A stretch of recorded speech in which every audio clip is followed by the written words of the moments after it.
ロードっていうアメリカのねブランドのものなんですけれども、寝かしつけについても教えてほしいです。パリで一番人気のブランドなんじゃないかなって思う時とか、フランスだとバゲットは歯固めとして使われているんですね。こんにちは。今日はですね、インスタグラムで皆様からいただいた質問にちょっと Q&A という形で答えていきたいと思います。それでは始めていきます。ニースやエクスプロバンスでおすすめのレストランや知られざる観光スポットを教えてくださいということなんですけれども、ニースはですね、私は 4,5 回ね行ったことがあるんですけれども、ニースのねちょっと美味しいレストランとかも 2,3 軒あって、で今ちょっとね名前がパッと出てこないので、ちょっとこの辺に後で編集で載せておきます。毎回ニースに行くときは朝ねマルシェに行ったりとか、マルシェに行くとこの野菜とかいろいろ食べ物も買えるんですけれども、小物とかも一緒に売ってたりしてお散歩したりとか、あとはですね、やっぱりニースから少し足を伸ばしてエズ村という場所があるんですけれども、すっごいね可愛い場所なんです。もうね中に入っていくといろんなアートが飾ってあったりとか、もうねエズ村の雰囲気って私本当に大好きで、もう毎回エズ村に行くとこれが南仏だよねっていつも思ってしまうほどすごい好きな場所なんですけれども、知られざるかも結構エズ村も有名だと思うんですけれども、ぜひエズ村の方に足を伸ばして訪れてみてください。はい、次の質問です。子育て中です。授乳期間はどれぐらいでしたか？寝かしつけについても教えてほしいですという質問をいただきました。私の授乳期間は生後6ヶ月でしたね。6ヶ月まではもう毎日ちゃんと授乳と、あとねミルクもあげていたので、私はね混合で育てていたんですけれども、もう6ヶ月になった時に授乳しようとしたら娘がパッてこう手で拒否してきたんですね。それでもうそうか、授乳も嫌なのかなっていうふうに思って、でそこで授乳をやめることにしました。寝かしつけについてなんですけれども、結構ねうちの子は簡単だったのかなって思うんですね。もちろんね小さいまだ新生児期の時とか、そうですね 3,4 ヶ月の時とかはね夜中の 2,3 時まで寝てくれなかったりとかも結構あったんですけれども、今我が家でルーティン化している寝かしつけ方法は、ご飯の後にお風呂に入れて、でその後寝室の部屋を暗くして、で温かいミルクを飲ませる。でもうね娘もミルクを飲ませるとそのままね寝てしまうことがすごく多くなりました。ということで、いつもね私たちはこの流れでご飯、お風呂、ミルクという流れでの寝かしつけをすることにしています。やっぱりね赤ちゃんっていうのはすごいリズムをつけてあげるのが大事だなっていうふうに思うんですね。なのでだいたいこういう風な毎日の流れっていうのを作ってあげると、赤ちゃんもその体がすごく慣れてきて、もうじゃあこれお風呂入ったっていうことはこの後ミルクだからその後も私寝るんだっていうのを多分覚えるようになると思うので、リズム化していくっていうのはとってもおすすめなので、ぜひお試しされてみてください。頑張ってください。次の質問です。パリに住み始めた当初、どのくらいフランス語が話せたか教えていただきたいです。これはですねゼロですね。もちろんこちらに来る前にフランス語学校っていうのにもう少しだけ通っていたんですけれども、でも本当に数字をねゼロから数えるところから始めたので、本当に初心者で何も分からずに何も聞き取れずのレベルだったので、クラスにもそうですね1ヶ月ぐらい行ったんですけれども、数字をちょっと覚えたぐらいで、もうその後引っ越してきて、なのでね引っ越してきた当初はすごく大変でした。皆さんねやっぱりフランス語話すのがすごい早いので、聞き取るのがすごく大変で、すごいねストレスに感じて結構泣いたりもしていましたね。はい、なんですけれども少しずつ1年ぐらいですかねした時から耳がだんだん慣れてきて、で耳が慣れてくるとフランス語って結構英語の単語と似ている単語が多いんですね。でそれを勉強し始めて、この単語って英語のこれとすごい似てる、やっぱり同じ意味なんだみたいなことが分かり始めてきてから、だんだん理解するようになってきました。それでもね今私もパリに住んで6年になるんですけれども、まだまだ日々フランス語と大健闘しておりますはい、次。日本で好きなパン屋さん、ケーキ屋さんはどこですか？日本のパン屋さんなんですけれども、私が成城学園という学校に学生時代通っておりまして、でその成城学園っていうのがその小田急線のね成城学園前っていう駅にあったんですけれども、その成城学園前の駅出てすぐに成城パンというパン屋さんがあって、で私ねこのパン屋さんがねもうずーっと好きで、ここのパン屋さんは、私の同級生もみんな大好きな思い出のパン屋さんなんですけれども、もう何のパンを食べてももちろん美味しいんですけれども、ここのパン屋さんのカレーパンが本当に美味しいですこのねカレーパンはねもう友達とみんなでハマって昔よく食べてました。小学生の時とかは連絡帳があって、でそこに母が今日はお弁当を作ることができないので成城パンをお昼ご飯として買わせますっていうのを一言連絡帳に書いてくれると、成城パンに行ってお昼ご飯を買って学校に行っていいっていうルールがあったんですね。でそれでよく成城パンをね大好きだったのでよく食べたくて母にお願いして書いてもらって買いに行ったりもしていました。もうねちょっと小田急線にぜひ乗る機会がございましたらぜひぜひ訪れてみてください。とてもおすすめのパン屋さんです。ケーキ屋さんはどこですか？パークハイアットホテルのブティックがあるんですけれども、そのパークハイアットのケーキもすごく美味しいですね。とってもおすすめです。はい、次の質問に行きます。気分転換方法が知りたいです。気分転換方法、これ大事ですよね。私はねちょっとストレス溜まったなとかモヤモヤするなとかいう時はもうね 3,4 年私ボクシングをしてるんですけれども、ボクシングのレッスンに行きます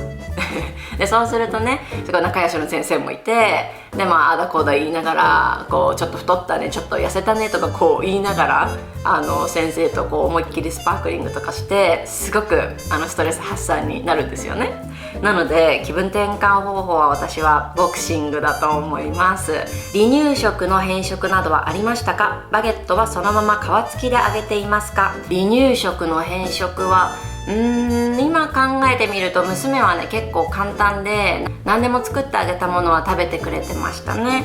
でなので変色などはなかったかもしれないですね。でバゲットなんですけれども、もうバゲットはそのまま皮付きで揚げております。というのもフランスだとバゲットは歯固めとして使われているんですね。なので外側の皮のこの硬いところも歯にすごくいいとされていて、フランスの赤ちゃんたちはみんな皮のままわーわーわーって食べております。なのでうちの娘もバゲット大好物なので、硬いところね柔らかいところとかもあげるんですけれども、でもやっぱり硬いところを噛みながら食べるのが好きみたいで皮の硬いまま食べております。オリンピックで街は工事中が多いと思いますが、オリンピック終わったら落ち着きそうでしょうか？これねそうなんです。今ねオリンピックに向けてパリの街中がもう大工事中でいろんなところで工事をしているんですけれども、オリンピックのためになので終わったらもう相当落ち着くんじゃないかなっていうのはね友達と結構話していますね。普通に行けばオリンピック後は落ち着くと思います。次の質問です。ともみさんの今欲しいものは何ですか？今欲しいもの何でしょうかね。でもねなんかわからないんですけれども、娘ができてから物欲というものが結構減ってしまって、これすごい欲しいなっていうものがなくなってしまったんですよね。なのでなんか考えてみるとリアルに自分の時間が欲しいですね。はい、でも自分の一人の時間が欲しいって言ってもやっぱりね娘と一緒にいたいので何とも言えないんですけれども、でもねこれ分かりました。欲しいものは健康な体。私はね産後の日立ちがすごく悪いタイプだったので、産後にねずっと体調を崩していたので、今ね体調良くなってきたんですけれども、体調を崩さない強い免疫力がすごい高い体が欲しいです。いつも素敵なともみさんの YouTube 楽しみにしています。ミリちゃんをパリで遊びに連れて行くとしたらどんなところがありますか？いつもご覧いただきましてありがとうございます。嬉しいです。パリってね子供を連れて行く場所が結構ね限られている気がするんですけれども、娘がまだ歩かないのでちょっと場所も限られてくるんですけれども、今だったらやっぱり公園に行くと結構遊具とかもあったり、あとメリーゴーランドとかも結構いろんな公園にパリ中あるんですね。でこれこの間びっくりしたんですけれども、なんでパリにある公園ってメリーゴーランドがこんなにたくさんあるんだろう、なんでだろうってずっと思ってたんですね。でこの間友達に聞いたらメリーゴーランドっていうのはフランスが発祥だそうなんですね。で私全然知らなかったんですけれども、フランスが発祥というのが理由でもういろんな公園にたくさんメリーゴーランドがあるっていうことを知りました。なのでそのメリーゴーランド行ったりとか、あとはそうですね、水族館とか、あとそのベイビージムっていうのが結構流行ってるみたいで、体育館みたいなお部屋にその赤ちゃんが遊べるようなこうなんて言うんだろう、柔らかいソファーみたいな遊具みたいなのがバーって置いてあって、でそこで赤ちゃんをこう離して好きに遊ばせるっていうところがあるそうで、娘がねもうちょっと大きくなったら連れて行きたいなって思っています。次です。お子様の日本語教育について、また日本での教育は予定しておりますか？そうなんですよね。これ娘のね日本語教育すごく今悩んでいて、もう少し喋るようになりだしたら、もちろん私は毎日ね日本語で娘に話しかけているんですけれども、ちょっとねそれだけじゃ足りないと思うので、こちらだと3歳から日本語の学校があるので、ちょっとそちらに行かせようかなっていうふうに思ってるんですけれどもね、もうちょっと大きくなったら日本の学校に行かせてみたりとかね、やっぱり日本のお友達をね持つのもすごく大事だと思うのでね、日本の文化とかもねいろいろ娘にね教えていけたらいいなって思うので、そうですね、もうちょっと娘が大きくなったら夏休みとかなんかそういう長期の休みを使ったりして学校に行かせるのもいいかなっていうふうに思っております。ソルドではハイブランドは対象にならないですか？ソルドの時期にパリに行く予定です。ソルドはねハイブランド対象になります。なるんですけれども確かこのソルドは年始の1月のソルドがすごいことになっているそうで、もうそれこそシャネルとかすごいソルドになるそうです。そのソルドの時期の1月の時期に合わせていくと多分掘り出し物に会えるんじゃないかなって思います。他のブランドさんはねちょっと聞いたことがないんですけれども、パリの7区にあるボンマルシェデパートっていうデパートがあるんですけれども、そちらだと結構ハイブランドのセールもしてたりするんですね。去年夏のソルド見に行った時にクロエとかもう 25% とか 30% オフとかお洋服だったんですけどソルドになっていたので、その辺のブランドもバーってセールになっていて、で結構ねさりげなくセールになっているので、大々的にセールしてますっていうよりかはお店に直接行くと地味にタグを見るとこう 25% オフみたいなことが起きているので、やっぱりね夏か1月の年始のソルドが一番おすすめだと思います。次の質問です。育児と仕事の両立、旦那さんの教育があってもやっぱりしんどいなと思うことはありますか？あります。これすごいあります。もちろんあります。やっぱりね私の旦那さんもすごく協力してくれるタイプの人なので、もういろいろねすごく助けてくれて、も2人でね育児をしてるって感じなんですけれども、でもねやっぱり時間的にね、私が娘といる時間の方が多いので、やっぱりねしんどいなって思うことはありますね。10ヶ月ぐらいまではすっごい大変でしたね。最近はもう娘も少しずつ大きくなってきたので、今でももちろんねあーって思う時とかすごいあるんですけども、こう息抜き方法が分かったっていうか、こうやり方、こう自分の力を抜く場所、ここはちょっと力を抜いてもいいよねみたいなこう抜けどころが分かってきたので、今はそうねしんどいなって思うことがちょっと減ってきた気がします。でもねこれね育児と仕事の両立はねすごく大変なので、これもどうしようもないですよね。自分でこううまくやっぱりバランスをね見つけていくしかないと思いますね。一緒にお互いに頑張りましょう。はい、次です。今一押しの口紅、パリでよくコスメをチェックする場所を伺いたいです。リップご紹介したいと思います。今すごいハマっているリップがこれです。まず1本目がこちらです。今ね iPhone ケースでも使ってるんですけれども、これは有名なジャスティン・ビーバーの奥さんのヘイリー・ビーバーさんが作っているロードっていうアメリカのねブランドのものなんですけれども、落ちにくいリップティントのリップクリームなんですけれども、これがねすごく綺麗な色で皮もむけないし、唇もねちょっとぷっくらするのでちょっとちゃんと色がつくんですけれども、そんな濃すぎないのでどんなメイクにも結構使いやすくてずっと使っているリップです。これすごくおすすめです。で最近の中ではねこれが一番おすすめです。レアビューティーというアメリカのね歌手のセレーナ・ゴメスさんという方が作ってるブランドなんですけれども、ティントリップオイルっていうリップなんですけれども、これ名前の通りねちょっとオイルになっていてサラサラってつくリップなんですけれども、色もこんな感じで、今日ねこの色をつけてるんですけれども、これがねすごくねさらっとしてベタつかないのに落ちなくて、でこうちょっとツヤも出るし発色が綺麗なのですっごいお気に入りで、今ね毎日使っております。このね色はワンダーっていう色なんですけれども、ちょっとねこれがすごく良かったので違う色も何本か試してみたいなって今思ってるところです。という感じでおすすめのリップは今こんな感じです。でよくコスメをチェックする場所はサマリテーヌデパートはヨーロッパでね一番大きいビューティーコーナーということだけあって、もうすっごいいろんな数のブランドさんが入ってるんですね。それこそまだ発売されたばっかりの新しいコスメのブランドだったりとか、あとはオーガニックのコスメだけを置いてるコーナーもあったりして、すごくね面白いところなのでぜひ訪れてみてください。お子様が1歳になるまでの間で何ヶ月の頃が一番大変でしたか？これね思い返してみたんですけれども、やっぱりね新生時期が一番大変だったんじゃないかなって思いますね。っていうのも基本的に新生児は寝ているんですけども、夜の授乳が私は一番体にきて、もちろんね粉ミルクをあげればよかったんですけれども、やっぱり娘が夜中にこう2時とか1時とか3時4時とかね、それ起きる時に自分の母乳をあげたかったので、娘が泣いたら私もパッてこうやって起きて、ですぐ授乳してっていうのをずっと繰り返してたので、もう新生時期の時はねほとんど寝れてなかったんですね。